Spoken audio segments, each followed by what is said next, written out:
One of the great joys when I think about Todd and our relationship was meeting someone who was so frightened, had such a problem, 12 seizures a day, never had another seizure after that surgery for years and years and years. Was able to go run a 5-mile race, went to business school, met you, fell in love, renovated a house, traveled the world. And then in 2013, we welcomed our daughter, Alice Elaine Jackson, into the world. I saw a level of strength and a depth of commitment in Todd that was truly remarkable. And I think what I learned, from Todd was the great joy that a neurosurgeon could experience walking him through this really complicated problem, doing this amazing surgery, and restoring him back to life. Every time I saw him, I felt that joy. But then things took a bit of a turn. The tumor had exploded. It had come back in a way that was unimaginable. It was a tiny, relatively small tumor in the beginning, but not something that I had really anticipated. And when I saw the scans, I just burst into tears. I couldn't believe it. It was devastating. And then I remember that we all cried together. I think that's what's so profound about our friendship and what this meant to Todd and it continues to mean to me. Half of the word healthcare is care. You have to care about the people that you're serving.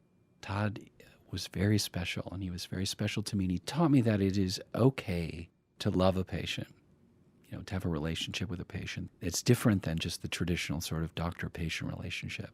And I think that's a good thing. I think that's why many of us went into medicine, and it's hard. And I don't think we should, as physicians, steel ourselves to that. I like to feel that emotion. I think it makes you a better doctor. In those last couple weeks, he said, I just wish I had a little more time with Allie, because he was following her developmental milestones. He said, she may not remember me, but she will know me. I'm her father, and she'll know me. Oh, she's got his eyes. She does have his eyes. For sure. Todd's passing was the most sacred moment of my life. It was remarkable.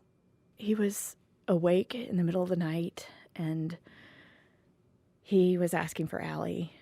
So someone brought Allie to us, and he held her, and he held her little hands, and he held my hands, and he said over and over how much he loved her and me and the life that we had, and then he went to sleep, and about 4 hours later, it was just he and I became aware that he had stopped breathing, but his heart was still beating.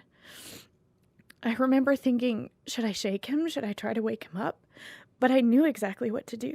I knew. We had talked about it. I mean, he couldn't have orchestrated his own passing in a more perfect way.